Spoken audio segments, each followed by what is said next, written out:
I think that, you know, in terms of value of understanding the nervous system and where it can be steered, it's absolutely clear that the nervous system can change in response to experience.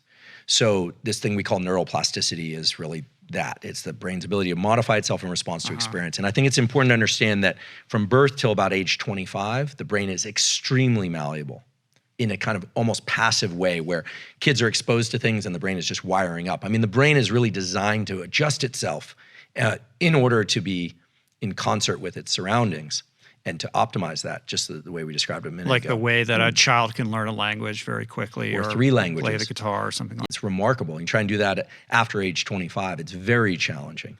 And so the brain is basically designed to be customized in the early part of life, and then to implement those algorithms and that circuitry for the rest of its life. And so the brain can change in adulthood, and it can change provided that there's an emphasis on some perceptual event.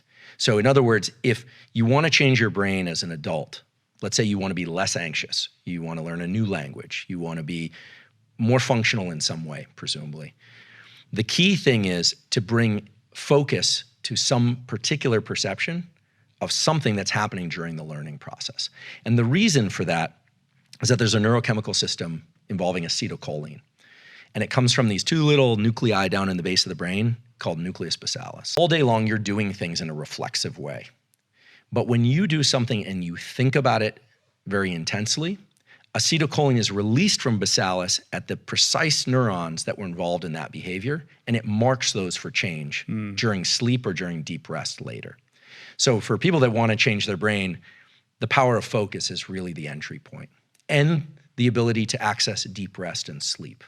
Because most people don't realize this, but neuroplasticity is triggered by intense focus, but neuroplasticity occurs during deep sleep and rest.